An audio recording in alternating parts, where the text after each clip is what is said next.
Welcome to Table Talk Friday, your weekly dose of D&D banter between three men in a bedroom. If you like their style, come back every Friday for another upload. Now, back to the boys. So, I had no idea what was going on this whole time. I definitely thought there was going to be some crazy SWAT raid, or I don't know, the cartel was going to come in and start blowing things up, right? Walter was going to run around in his underwear. But instead, without any spoilers, it was insane. That was crazy.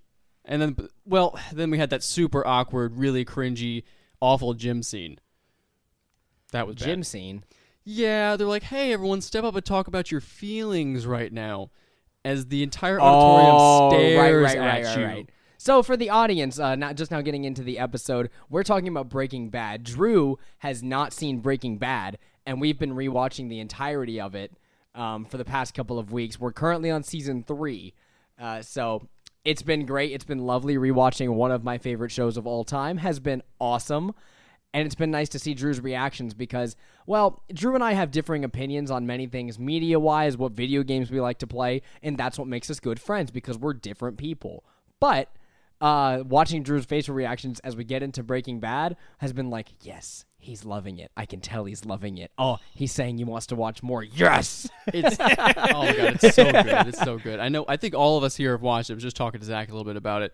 It's such a good show. If you have not seen it, we're not sponsored by Breaking Bad. But, check it out. Give it a go. I'm not a big TV guy either. Well, Better Call Saul Season 6 is up right now. The final season. Yep. Ooh. And I have not watched any of it, so we'll see if we get there. Oh, see, now we're going to have to watch it, because I really want more. Yeah, well, you haven't finished the show yet. Yeah. How many more seasons? We have 2? Yeah, so we're on Season 3. You have to watch Seasons 4 and 5. Oh, my God. I feel like we're on Season 10, dude. There's so much going on. Well, so here's my thing. Better Call Saul, when it came out in 2015, I'd just seen Breaking Bad. I was like, fuck yeah, let's watch, it's a prequel featuring my favorite character. Of course I'm going to watch it. But it's very different. So if you're expecting Breaking Bad, you're not going to get that immediately. It's very slow and very, they're taking it just as slow a pace as possible. Really giving you like all the details about this character. You're like, I didn't think that this would be happening at all. What's even going on? And it's 6 seasons long, which is longer than Breaking Bad, just to give you the background for Saul Goodman. So well, and I forget that they introduce all of these beloved characters in season fucking 2, where it's like, oh, there's 5 seasons of this show, and these people are getting introduced here? Because in my head, they were like season 4 characters. Because I haven't seen the show since I was in middle school, a good, 10 years ago. So I'm rewatching the show, and I'm like, this happens this early? This is going on? He's bald already? I had no clue. And I'm getting, I knew, certain big plot points, of course, I know about the ending of Season 2 going into Season 3. I knew about a certain girlfriend character and all of that. But I just didn't remember how everything felt and how everything looked. And I'm having genuine reactions where I'm... one thing that me, Drew, and Taylor do whenever we're sitting down to watch shows a lot is we just shit on the show constantly. So even if we're loving the show, we'll just start to, berate it as it's happening. So, and it's one of my favorite things about watching shows with them is we'll sit down and a certain character will do something and we'll go, now why'd you have to do that? or a certain character will shoot another one and Drew will be like, he shot him? Are you kidding me? And it's so good. If you can't sit down and as a group of friends and absolutely tear a show apart, it's not worth watching. Even if it's an amazing show like Breaking Bad. Oh yeah, even if a show is incredible, you can still rip it a new one. Absolutely. My favorite thing was when we watched all of it, Ink Master back in the day, and by all of Ink Master I mean all the good seasons until it started to get boring and bad. What a show. Yeah, when we were watching Ink Master, we had our normal things. Anytime Dave Navarro would disagree with Chris and Oliver Peck, I would be like, and Taylor and I would be like, Dave's going in the back and just eating himself away at this one. He's like, oh, I disagree with the boys. Stupid. I should have agreed with them. Like, we had like our little bits that go along with the show where we're just like, oh, Dave Navarro feels bad about that one. You know that he said that first and everyone had different opinions. And he's like, stupid. I'm not a tattoo expert. Oh my God. I hate to say it. I feel like he makes that show, man. Oh yeah, I love Dave. So it's the perfect mixture of just being cringe, kind of having a good opinion, and then making really odd sexual comments towards people. So whenever that is true, he did do that. But him walking through the set whenever he's like, all right, 5 minutes left, everybody, 5 minutes left. All I imagine is the scene from Rick and Morty with Mr. Poopy Butthole when he's like, and sold. And he's like pointing all over the place. And all I imagine is Dave Navarro walks into the middle of the room. There's an hour left on the clock. And he goes, 5 minutes, everybody, 5 minutes. He's just like pointing around all around the room. I just imagine that set is so hectic. And I've read a bunch of articles about people who have been on the show who are like, yeah, he goes around and they make it look like on the show like it's super tense. But in fact, it's not actually coming down to the wire. Some people end up getting an extra hour to finish their tattoo. Some people have a little less time. And by a little less time, some people just finish early and are like, yeah, I'm done. But on the show, it looks like everything is down to the wire. That's cheating. You'll get any extra time. Well, I'm just saying this is what it says. I think it makes for good TV if there are really good tattoos done. And if someone's like, hey, I need like an extra 30 minutes to finish this. Can I finish the tattoo so it's a done piece? Then they're going to let them do it. That's crazy. Yeah, so it's not actually like the exact same thing as what we see on the show. Watching the show, it's like, this is super interesting. How's he going to get a whole back tat done in 6 hours? Fun fact, he doesn't. But they kick some people off because they don't. That's so unfair. Yeah. Oh, how Yeah. many good people have been kicked off because they just didn't feel like giving him an extra hour? I don't know. Oh, I mean, I just read a couple of articles after we watched it and was like, oh, geez, some of these people are saying like, oh, this person got a little extra time or this person got to do this. Well, that's how reality TV is Yeah, set I mean, up. I'm not shitting on it. I think I've watched plenty of reality TV and never for a second do I go, this is exact. Yeah. But they definitely set up, the contestants with, okay, we know that this one's our protagonist. Everyone's going to want this one to win. Oh, right. And this one's the villain, of course, because, just you can tell by their vibe. And I'm sure, like, in the talking head segments, they're, they ask leading questions that just to get little nuggets of, why'd you have to say that, Deneen? Oh, yeah. I mean, and anytime Clean Rock 1 walks out on stage, I go, I want him to get first place. And then anytime Josh's face is seen on camera, I go, ugh. Because Josh was great. Well, he was great later, but in his first season, he was just the worst. Well, he was mean to everybody, but that's why I loved him so much. No, that's not why you loved him. He was also really people good. are not good. Yeah, but he was mean to all the right people, though. The people that I wanted I to be did mean hate to. that he got kicked off for that reason, though. But that's not what this podcast is about because we are all about Dungeons and Dragons. Welcome to Table Talk Friday. This week, we're going to be talking about the D&D Direct that dropped earlier today. And exactly as of recording for us, it came out like 7-8 hours ago. Which is something that Drew and I didn't even know was happening, really. We may be well-versed in Dungeons & Dragons, but we don't really keep up with all the Dungeons & Dragons news like Zach does. So luckily, he was there to inform us this was going on. We checked out the video, and I feel like there's a lot of things we get to discuss because this was a very, very exciting drop for something Dungeons & Dragons related. How you guys doing today? I'm doing fantastic now that I watched that whole thing in 10 minutes. Did you watch it at double speed? I watched it I think it was 1.75. Oh, mine was too. But I was plastered to it. I was paying attention to everything. Yeah. Nah, double speed all the way, baby. I actually do 1.75 now on most things, and then if I don't have enough podcasts to get me through something, I'll slow it down to 1.5 and then speed it back up. But double speed, I find that I lose focus sometimes, where like I'll stop listening to it, and then it's been 10 minutes, and I'm like, oh, I missed 20 minutes of content. Yeah. So if it's audio, then I can definitely understand that, but with like videos, all of mine is audio usually. Yeah. If it's any slower than 2 times speed, then I feel like it's going so slow because I'm just so used to it at this point. Yeah, I watched Good Mythical Morning at regular speed this morning just because I forgot to change it because it always reverts back to normal. Yeah. I watched it at normal speed and I was like, this is a really long one. I look at the time, it's like 14 minutes, and I was like, oh, normally I'm watching it in 7.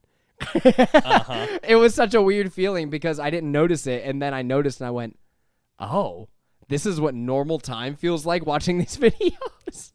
Now, does the timing on Good Mythical Morning throw it off a little bit? Because I feel like it's a very relaxed show. You kind of sit back, you're drinking your orange juice in the morning, watching a little Good Mythical More. No, I mean, usually it's enough time for me to finish eating breakfast. So I'll start eating breakfast, and by the time Good Mythical Morning is over, I'm pretty much finishing breakfast.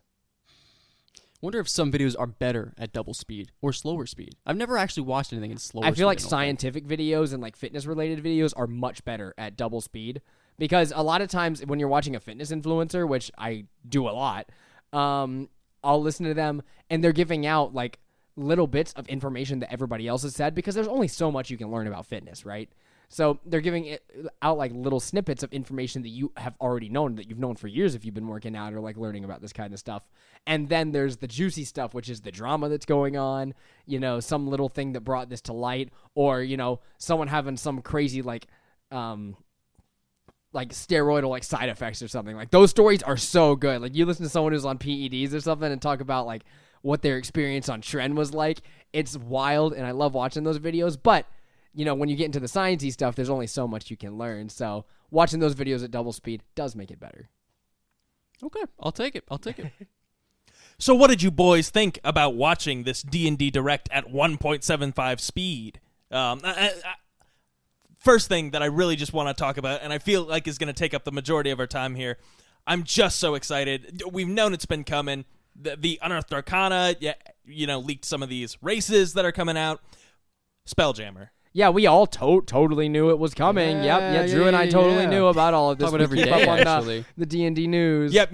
Well, of course, because I told you all the details about it and how they all work. Now I can't remember. It's been months, but for sure. I'm stoked for Spelljammer, guys. You better believe that the second this comes out, or that I'm going to pre-order it as soon as I can find it on Amazon.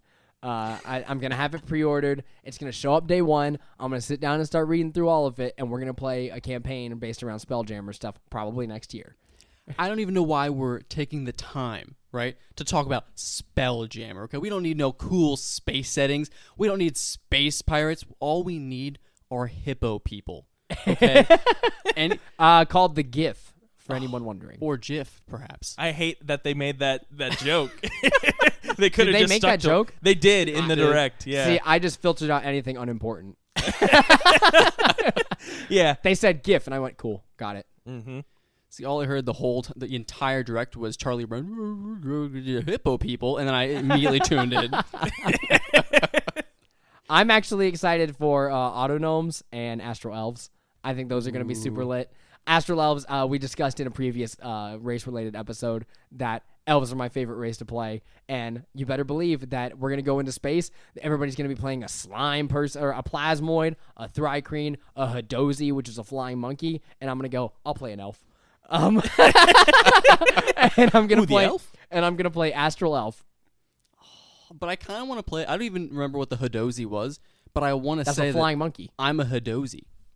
Oh, yeah. A Hadozi is pretty funny. Like, what a name. Maybe it's Hadozi It could be Hadozi, but Hadozi sounds hilarious. or Hadozi, like a chimpanzee. I maybe? feel like Hadozi is something maybe. you hear on PBS Kids, and Yeah. that's something I'm going to go with. Okay. I think the Thrycreen are going to be pretty cool. Yes, I'm into the bug people. But That came out really weird. No, you're going to do what you're you into. want to run that one again? Yeah, the bug people are cool. There you go. Uh-huh. They have like from what I heard of the Direct, they had a stealth mechanic, right? Where they kind of chameleon into their surroundings. Yeah, that's pretty that's cool. lit, dude. They can camouflage themselves. Yeah, I want to say in the Unearthed Arcana they had something about like their extra limbs as well, giving them a It a says special here feature. telepathic camouflaging insectoids, which is really cool. Oh, that's sick. The plasmoids are playable oozes. I'm really curious. I want to see what their abilities are because that sounds really interesting and really cool. I want to know how they communicate, how they talk, what they do. Is there anything like can they wield only certain weapons because those are the ones that won't disintegrate in their hands or something like that? Come on, there's got to be some cool stuff that goes along with that and like some item rules or something. It sounds really fun and I'd love to play one at some point, but I want to know more details about these plasmoids because they didn't even show a picture. In the thing, they didn't. When they said plasmoids, they just showed like the word, and it kept going. I think. No, I remember there was definitely something. It was like a amorphous, there was no face or anything. It was like a like the singular wireless. Maybe you're logo. required to learn Morse code Yeah. in order to communicate as one, right? Yeah, well, Very selective. that's not in the book, but that's what we require at our table. Yeah. If you want to be a plasmoid, you got to communicate in Morse code. Auto gnomes, Warforged, but they're gnomes, and I mean that's cool. I'm excited for it. I want to learn more about them again. I feel like that's how I feel about a lot of these. Is Astral Elf is cool. I already see elves as very mystical and stuff. So what are they going to do outside of a regular elf that actually gets me involved? Because I say, yeah, I'm definitely going to play an Astral Elf, but I mean, I would definitely play one of the other ones first. A flying monkey, a Hadzi or Hadozi sounds awesome. I would definitely play one. As much as I still want to play a Herringon, I would play a Hadzi. You see, if there was a race that I think I would probably dip into for this, I would go back and say, all right, it's finally time to whip out a Gith, either Githyanki or Githzerai. Oh yeah, because they're from space and just they don't fit in our games at all. But they've got cool mechanics, so it just sounds really fun for me to be a Gith, a hippo person, and then be part of a vampirate gang. Oh, gosh. And you open up your big hippo maw and you've got fangs. I mean, come on. or you can do a custom lineage. A Githzerai mates with a Gith. You're a Gith who gives gifts. Oh my gosh. When you're dressed up like Santa Claus. Yeah, exactly. That's Generosity build? Yeah, next Christmas one. Generosity build. Oh my! I'm kind of into that now. Man, this whole thing has got me super excited though. Like I feel like this is the most excited I've been on the podcast because we just came fresh off of watching this for like 30 minutes, but 15. I feel like anytime they come out with a bunch of new books, it just gives you so much more to think about, right? Even if it's just a couple races, a couple classes, anything, it just multiplies the amount of options you have with all the other books. Oh yeah. Absolutely, and that's something that I think is going to be great for me specifically as the forever DM. Is I can use a lot of the tools they're going to hand us here and say, all right, first half of the campaign, we're here. And also for our own setting, we could see a future in like the way that we run Forgotten Realms where like space travel becomes normal. You know what I mean? Where like you guys do a couple of like low grade stuff and then work your way up to doing something for the realm that takes place in space. Sure, yeah, absolutely. And I think that's I've played with this idea a lot in my mind. I've read up on Spelljammer previously, but there weren't any official options for it in 5e yet. But there's just something about, the vastness of space and the weird stuff that can go on up there. And your space boat. Yeah, exactly. In your space boat shaped like a shrimp or a nautilus or, whatever. That's super cool to me. But like the idea I think a narwhal-shaped boat would make me really happy. Ramming other space boats. Yeah, exactly. It's got That's a awesome. big spear on the end. Which, good point. How do these boats move? They're in space. What do you mean? But they just float around? Like, what do they do? Pretty sure Magic. they're psychically controlled. I'm pretty sure. Psychically controlled boats. Well, you know how like it's like how an airship works in the game, where like magic lifts it up. Oh, okay. So we're going with the magic theme. Oh, well, that's what D&D's about, man. There's no, we don't. Well, I guess if you're in the Eberron type setting, there's more of a steampunk type deal going on.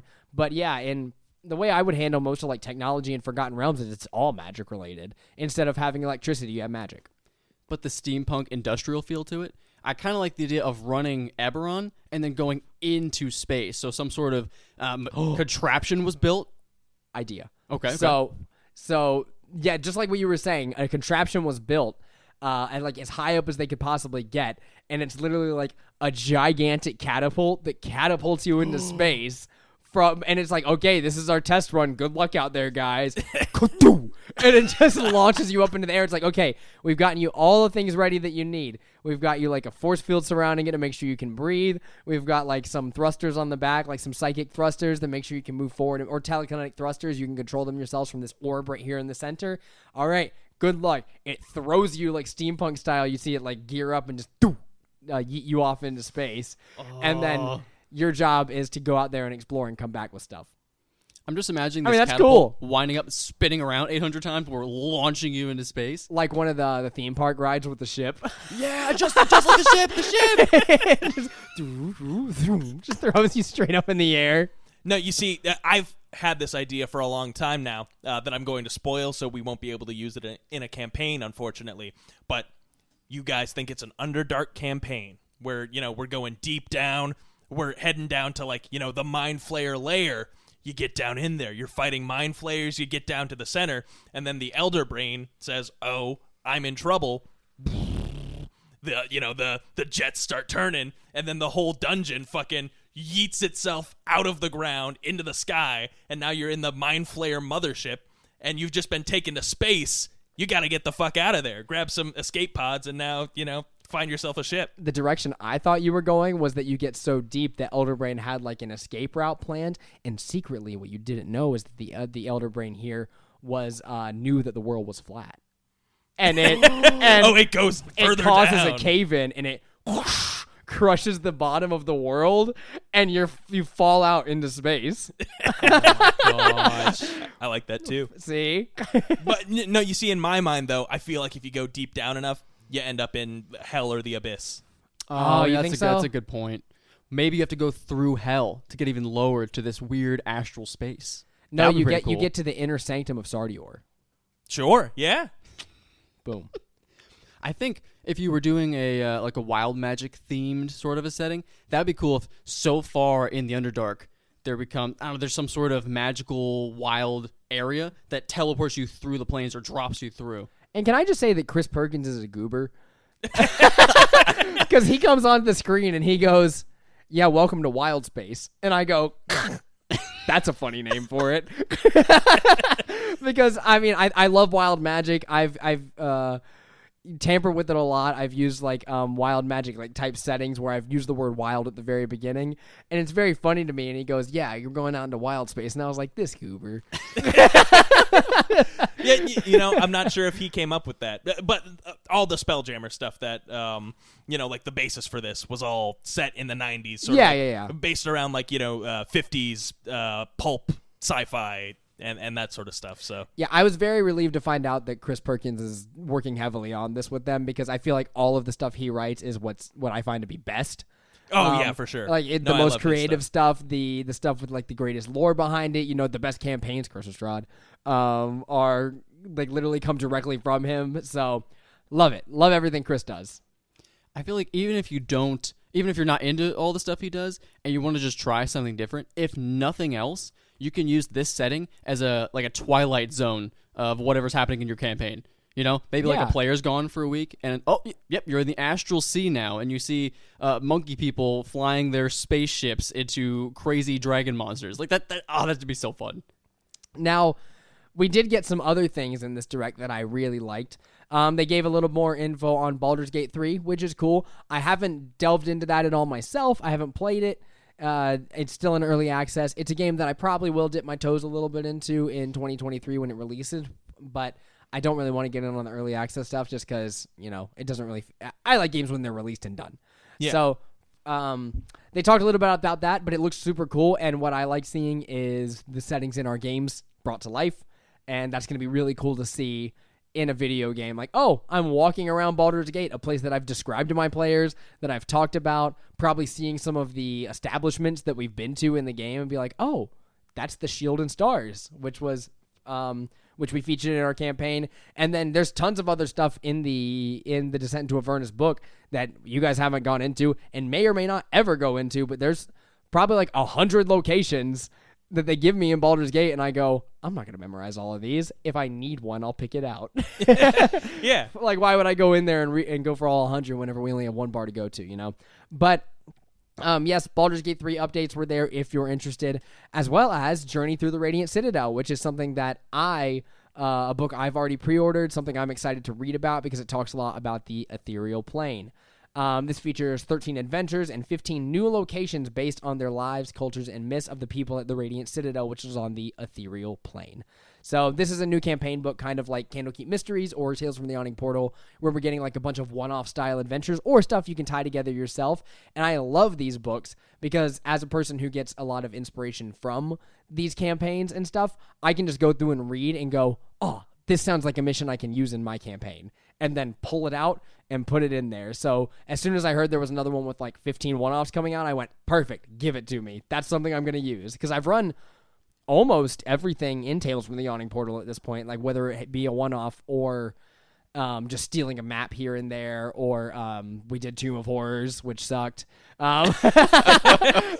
Yeah. Well, I'm still waiting for Dead and Thay. I was going to read it. I haven't yet, though. Or I'll run it for you. Yeah, I mean, sure. I've read through it. Oh, well, awesome. Against the Giants. But we just did Storm Kings. Well, and Against the Giants, I used a lot of the maps from Against the Giants already. Like the big fire giant map that I used was, instead of using the Storm Kings one, because I had moved the location of the fire giants in the world, I used the Against the Giants map. Gotcha. Oh, that was smart. Because in the originally they were in their original location, but because of all the things you guys did as adventurers, they moved their home base and found this like the old fire giant, like an old base to get themselves closer to people.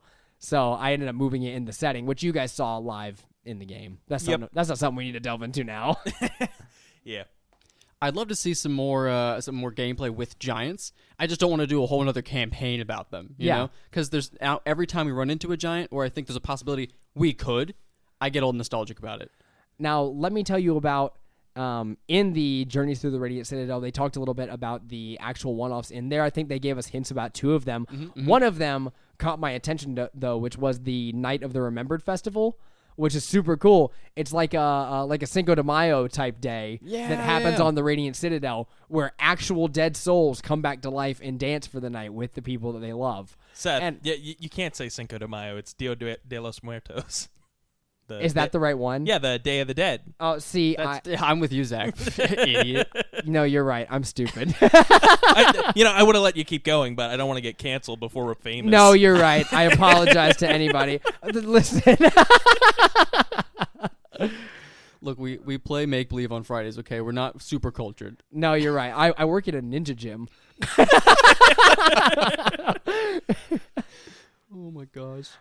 Okay, but regardless, that one sounds super cool because I was looking forward to like maybe putting a little bit of hints of some of our characters in there in the future. Like, you guys can go through this as a one-off or in a future campaign, and a certain character with a certain dead loved one gets to be there. You know? Oh my god, I didn't even think about that. You could bring back old NPCs, old characters. Exactly. That would be so cool. I'm so pumped. See? So don't think about that anymore past this moment. I won't. I've already forgotten. Past that, we got the campaign case reveals, which is something I'm going to spend hundreds of dollars on. They had 2 different campaign cases. The token campaign case, which was a set of I think it was 159 or 169 different tokens, and then 50 different actual token-sized pieces of either small, medium, or huge, I believe they were. Or no, small or medium, large, and huge creatures. Yeah. There's quite a few of them. Yeah. And these are little tokens, sort of like what you would see on Roll20, but they're physical, and you can use them in your game. That's so cool. And, of course, I'm going to buy it. Yeah, no, I like that they had the little stickers that are reusable, too, so you can... Yeah. I'm hesitant. I will say, when I saw it, I wasn't super impressed, just because I'm wondering how well does it re-stick after, multiple uses, versus, a mini, which I'm just a mini fiend. So the monster packs, I was like, okay, well, that's nice, but I've already got all the monsters in the monster manual already. Yeah, and that is something that's okay, this is nice for me as if I'm going to be DMing at more conventions, and or if I don't have the actual creature, but okay, I do have this little stick-on piece from the monster manual. Boom, we've got the creature here. I have an actual picture of it, as opposed to I don't have the real mini. But at the same time, I love minis just as much. It's just, do I buy the campaign case just for if they happen to have the one I want for probably $50, $100, whatever it costs? I'm guessing it's going to be $50, right? I haven't looked at the pre-orders. I have no idea. But do I buy it for that, or do I spend hundreds more dollars on minis hoping that I get all of them?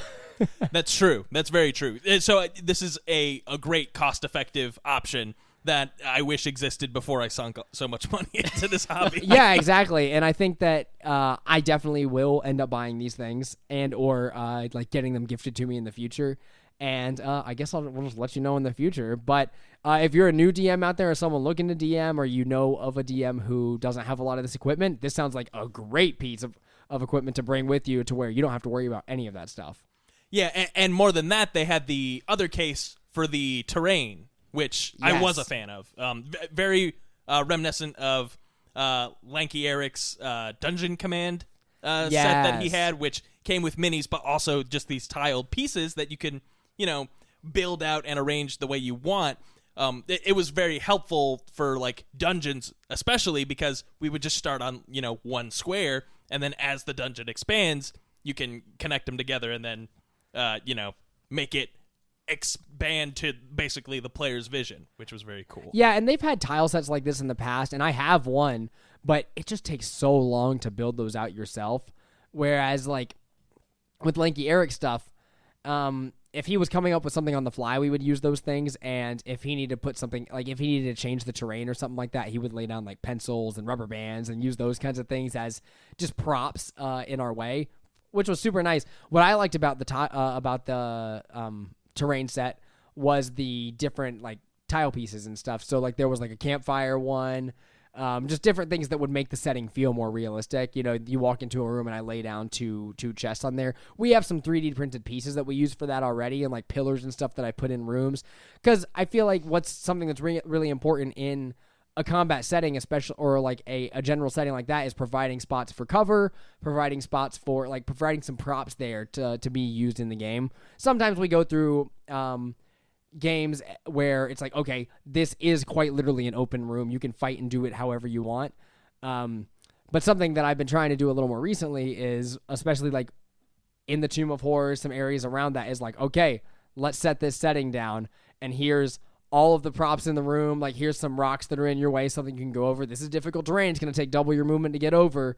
I did that in Ronilus's lair too, which was a sapphire dragon that's in our setting. Whenever you guys were in there, like going into the boss room, I set down all the different props and had stuff in the way. So it'd be like, well, that's a harder shot for you. This is different. I feel like that makes the game a little more interesting, and providing that in this one compact set of stuff is really nice. Agreed. No additional thoughts about it. Let's move on.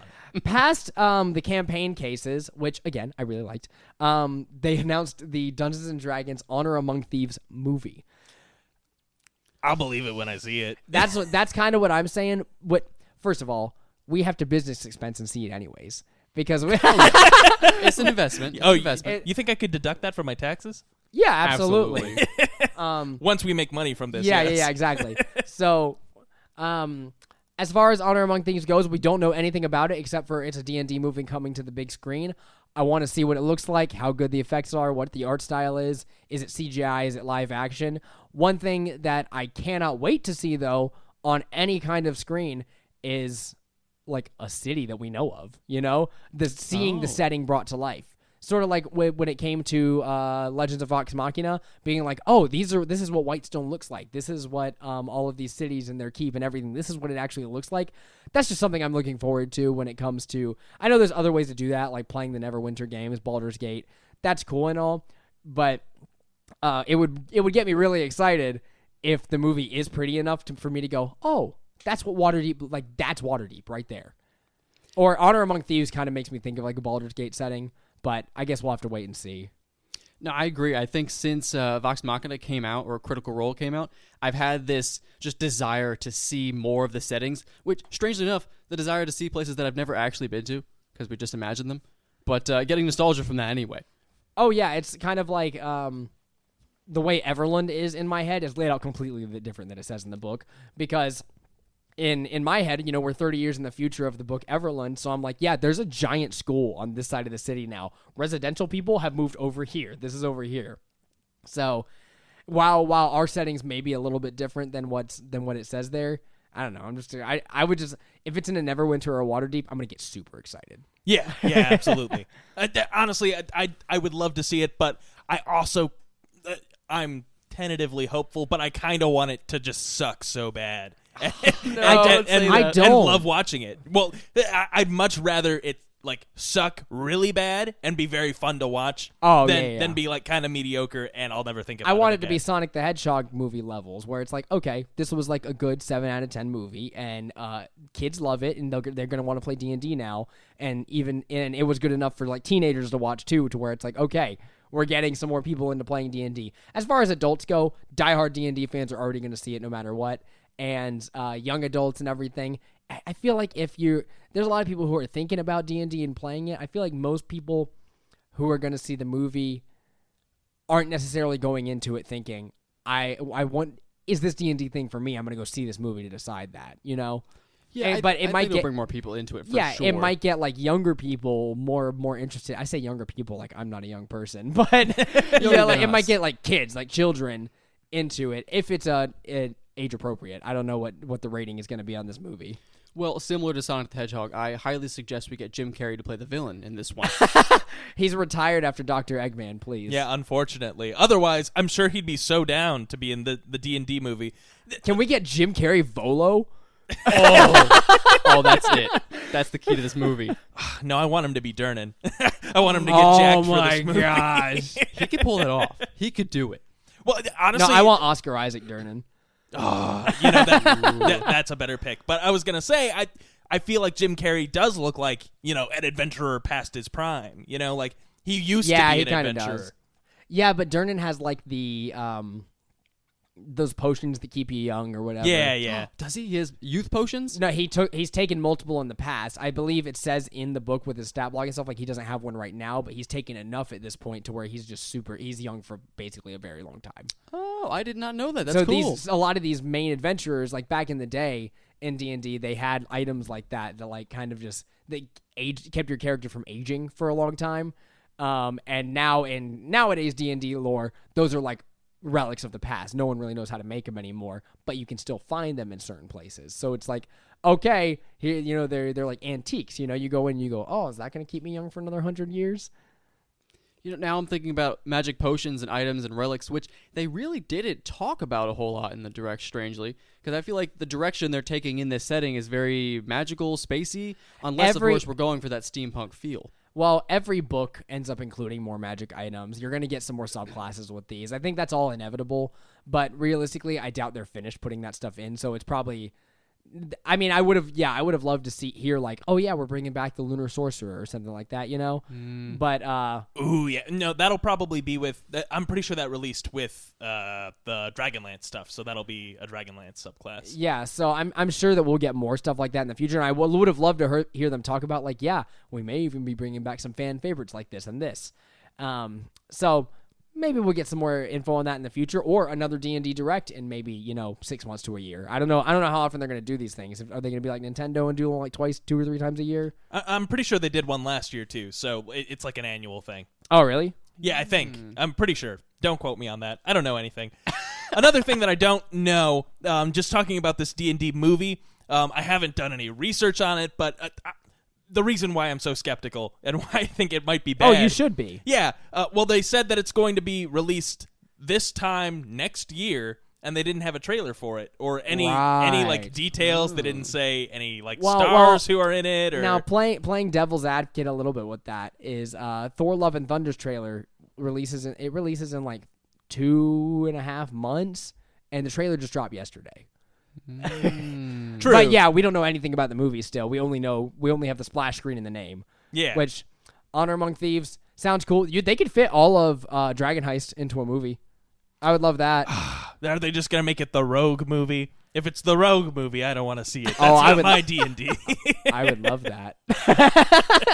They're just making Skyrim into a movie. Come on. No, I bet it's got to be something like, I don't know. I just imagine a general D&D story. Ragtag group of adventurers does adventurer stuff. Honor Among Thieves. It's got to be a line in the movie. I hope so. Maybe. Is it? Didn't they say something about it being based on the Zentarum, as they said Don't it in say the that. It's the in the Direct? They said Zentarum. We've been saying Zentarum for years. I refuse. And they had the audacity to say Zentarum in front of me. I'm pretty sure Zentarum is more common. Well, all I'm saying is I'm listening to the Direct, and the Zentarum, as we've said for forever, Of course. It maybe has something to do with them. Didn't they say something about that? I don't recall. I think it was something about the Harpers, but it might have been the little game they talked about at the end. If it's a Harper's versus Zentarum, I'm totally in. No, that you're right. That was included, which we can touch on briefly. It seems sort of like D&D Dungeon Command, like we mentioned earlier, but it's Dungeons and Dragons Onslaught.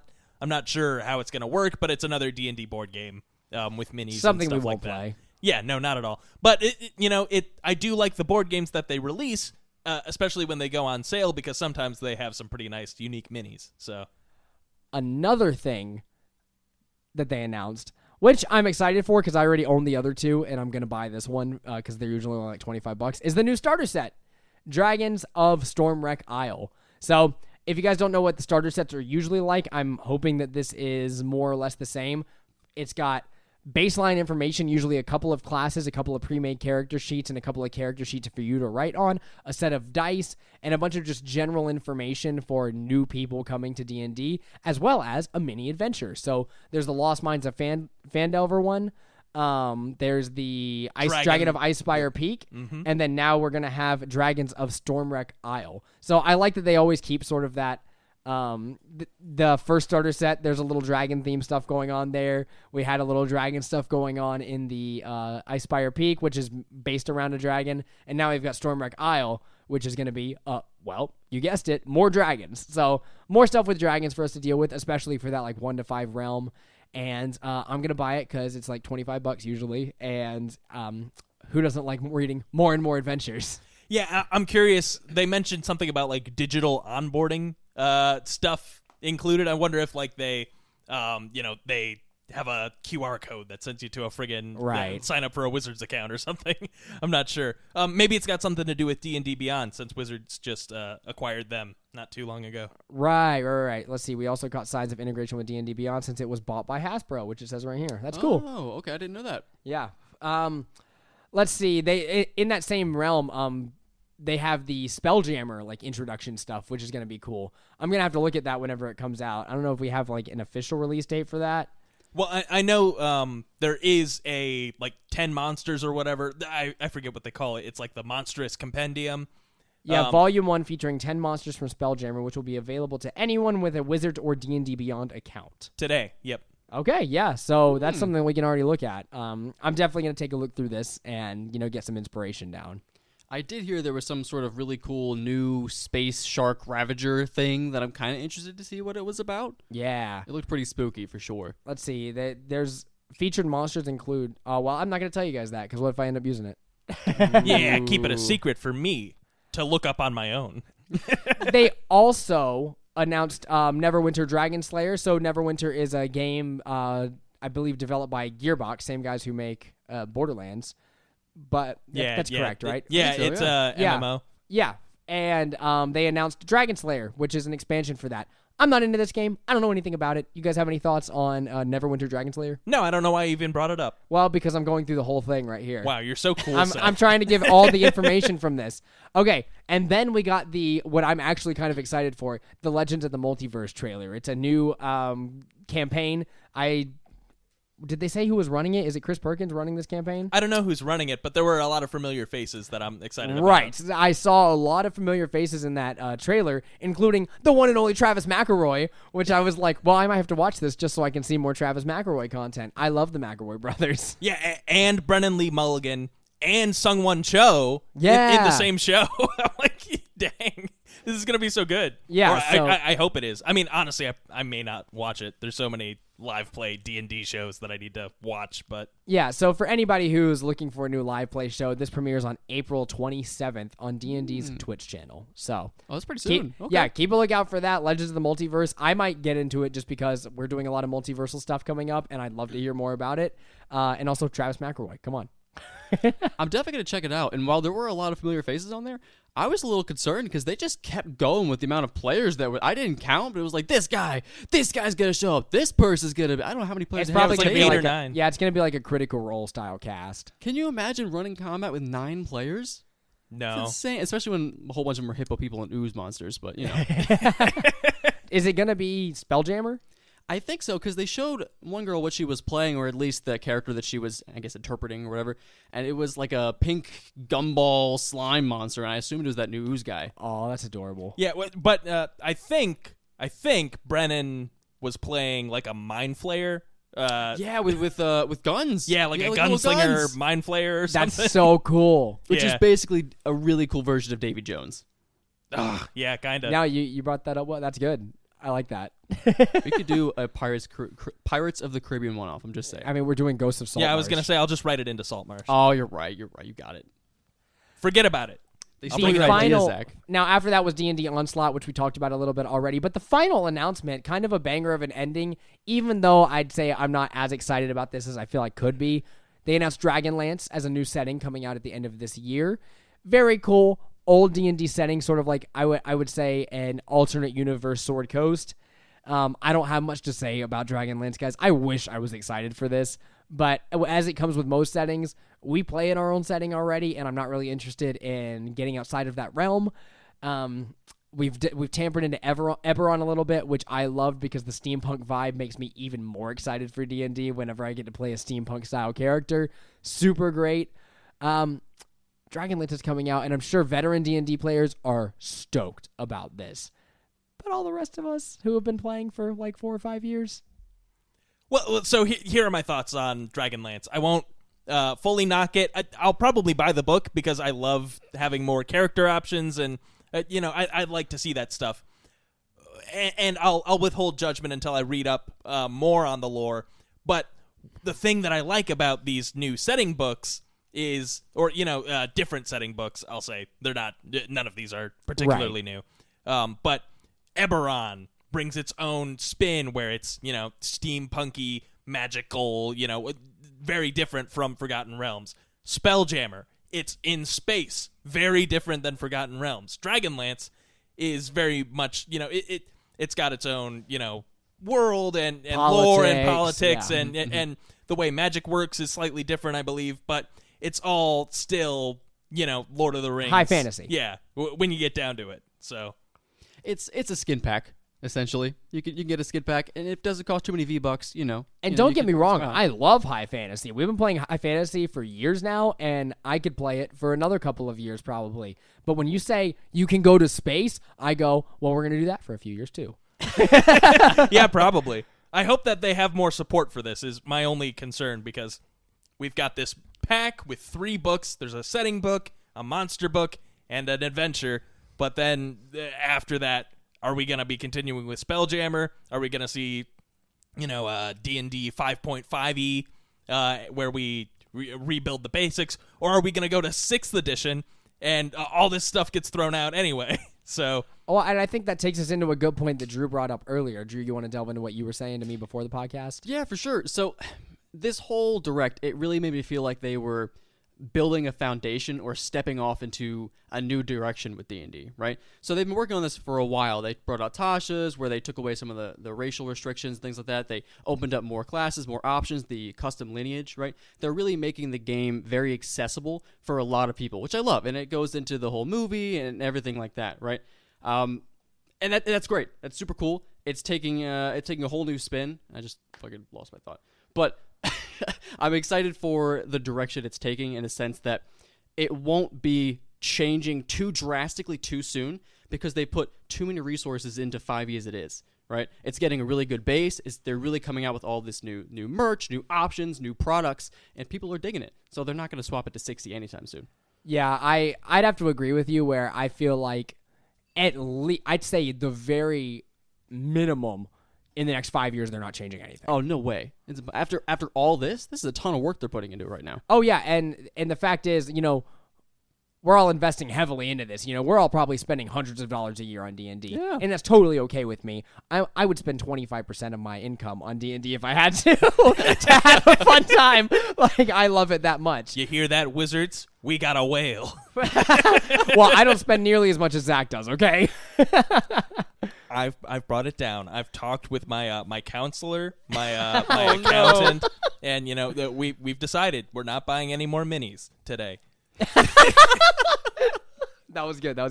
And like you were saying, I see 5e growing and growing. I wouldn't doubt there would be like a 5.5e or something in the future, where they kind of update the base rules, say a player's handbook 2.0, and that's totally okay with me if that happens, as long as all the stuff that I have is still usable. The thing is, I feel like 5e, 0.5 or 0.2, whatever it may be, I feel like it's the different settings, really.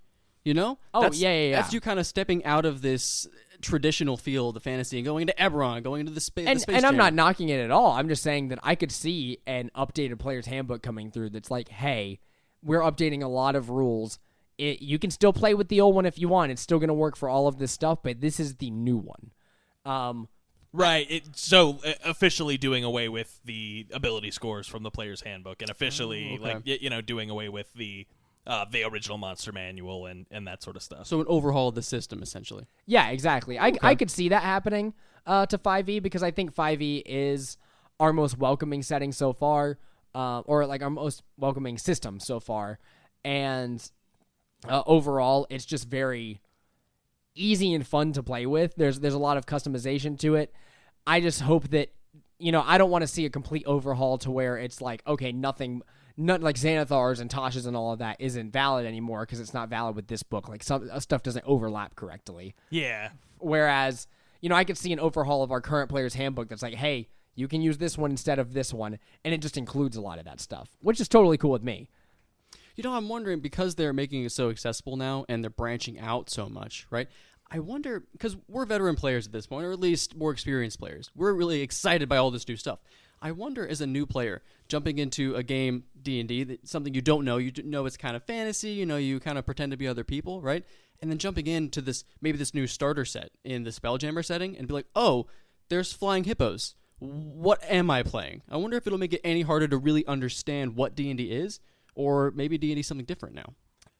Yeah, I think that is sort of an issue, because if the name of the game is bring in as many new players as possible, I mean, everyone starts somewhere, right? And it definitely worked for us when I jumped into the hobby. Xanathars was just around the corner. I'm pretty sure it came out a couple months after I started playing D&D. So there were multiple books that I had to reference and sources for this knowledge anyway, but it does seem daunting if we're trying to sell a product of this is the player's handbook, this is the way it works, but then here are all these other things that add additional rules that we should be using instead. And I think that's something that falls on the shoulders of the DM, honestly. Like Wizards can't just stop making stuff because they're like, oh, we would make it too complicated if we did that, And so I do put that in the hands of the DM. Like someone's like, hey, I'm interested in D&D. What do I need to do? Or how do I get into this hobby? If you're a new group, if you're brand new, including the DM, just pick up a starter set, please. Pick up a starter set, and then once you're enjoying the game and you like it, then go buy a player's handbook, go buy those expansions if you want them, and learn about it slowly. That's kind of how we did it. We started with the very bare bones stuff and slowly worked our way into the game. And I think it is a slow build like that, sort of like playing Magic the Gathering would be. You sit down and you're playing with a pre-made deck, and now eventually you're getting into where like, okay, I know all of these cards and I can make them all myself, right? So in that similar vein, it's a hobby that you take time to learn. So I'm not scared of there being too much stuff because it's too overwhelming. Because if I was scared of that, I'd be scared of someone like, playing on a PS5 because there's so much to choose from. You know what I mean? It's just more stuff for everybody to play with, and more interesting settings, more interesting campaigns are going to bring more people in no matter what. I like the direction. I thought this Direct was like, it got me as excited for some things as a Nintendo Direct does. Where I was sitting there and I was like, fist pumping in the air, like, yeah, Spelljammer. I was just hyped out of my gourd for there to be something new like this going on. And yeah, I think they did a very good job of this. There were the cringy moments here and there, and that's what I expect out of these kinds of like little conferences. But all in all, I'll give it a B. It was a pretty good time, and watching it through, I was like, yeah, that's pretty nice. I don't care about your video games. Yeah, that sort of. I mean, honestly, if I'm rating the whole presentation as a whole, I kind of wanted to skip through some parts of it. Just the things that don't interest me as much. I'd probably give it a 12 on the D20. That's pretty good. That's fair. I think overall, I'd give it a 14 on the D20. I'm gonna give it a 16. All right. I'm gonna give it 16 because, first of all, I love the content, right? I like the new options. I'm always down for new options. It's incredible. But going further than that, I think it really ties into the accessibility, we're going to bring a whole lot more people into this game. And I want to see where this game goes. What is this game going to be in about a year? 'Cause I think it'll be totally revamped. And even if this movie is dog doo-doo, I think we can look forward to it bringing in at least some people. And that's more. And I think we can thank podcasts and live play things like Critical Role for the amount of popularity that this has brought in. Because even when I first started playing, I don't think I would have loved it nearly as much if I didn't get to talk about Critical Role with some people. I mean, I probably still would have ended up loving the game, and we'd probably still be in these seats right now. But these outside media, including the podcast we're making right now, is stuff that I think really welcomes people into the game, welcomes people into the setting, and it's just super fun to like get out of your own head for a bit, man, and just enjoy this fantasy world that you're just creating with your buds. And it's a lot like writing a play or acting, I would say, in that way, where it's like, oh, I just enjoy not being in my own head for a bit. And it's a different style of hobby. Tabletop gaming is very niche compared to video gaming, and hopefully a lot of these things will slowly start welcoming more people in and making this seem like something that's not just for glasses at the end of the nose Eric as he like presses them up to his face. Poor Eric, man. That's me. No, please. Your glasses are firmly planted on the bridge of your nose, Zach. Yeah, they always are. Thank you for noticing. That's how they wear them at Spelljammer, the cool way. But it's kind of like what you said earlier today, Drew. You were like, yeah, well, I just don't want to.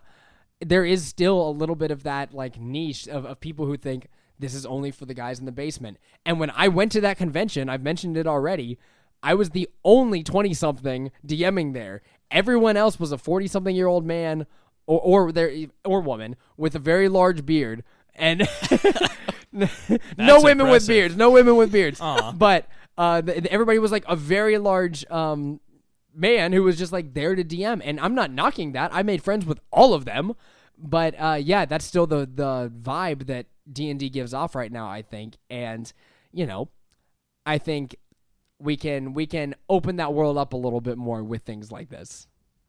I think to wrap it up a little bit, all of these resources are incredible, and I'm stoked. I would like to see I'd propose a book that talks about the structure of D&D and explains the game to someone who has not played it before, who's unsure of what D&D actually is. Because, like myself, when you guys first started talking about D&D, I thought it was a video game. I was super confused. I didn't know what was going on. So even if it was just a short little player handbook type of style, this is what D&D is about. Take these resources that we're giving you, take these resource packs, and run it how you want. I think that's what they talked about, the onboarding. That's probably kind of what they're going for there with the D&D Beyond style stuff, like with the whole onboarding, like the downloadable stuff. I'm hoping that's something like that. But yeah, I agree that if you have 4 friends and none of you have DM'd before, it's a daunting task to get into the game. You have to have that DM friend, the DM who's already played and DM'd before, or someone who's played in the past who's thinking about DMing. If you don't have that right now, that's, it's really hard to get that group together. Yeah, and as an adult, especially if you've never played a tabletop role-playing game before, you're like, what? Good luck what convincing your chads at the gym that you're gonna all play D&D together. Yeah, exactly. Like, what you want to make believe and and roll dice? I'll be the archer. Yes, you will, Taylor Swift. Do we need a dating app to find D&D players? Is that what we need? Yes. That's what we need. Why'd you say that out loud, Drew? Say that out loud? Someone's going to steal our idea. Thank you so much for listening to this episode of Table Talk Friday. Oh my God, we have to end it after that non-patented product we just put out there. Anyways, if you'd like to hit us up anywhere, you can email us at tabletalkfriday@gmail.com if you got any questions, comments, concerns, or you want to talk about a little bit about this D&D Direct that just went out. What were your thoughts on it? What grade would you give it out of 20? If you want to see us on TikTok, you can find us at Table Talk Friday, where we've been putting up little clips of our of just like different podcast episodes and everything that's been going on. We will have an Instagram at some point. We don't right now, and you can follow us at Twitter at Table Talk Friday. Other than that, you can catch us here next week. Give us a follow, a rating on Spotify, Apple Music, somewhere. Have a good day. Thank you for listening to Table Talk Friday, a D&D podcast. For more fun conversations like this, follow the boys on whatever podcast service you prefer, and come back every Friday for another upload. And if you have your own inquiries, you can find them at tabletalkfriday@gmail.com. Thank you.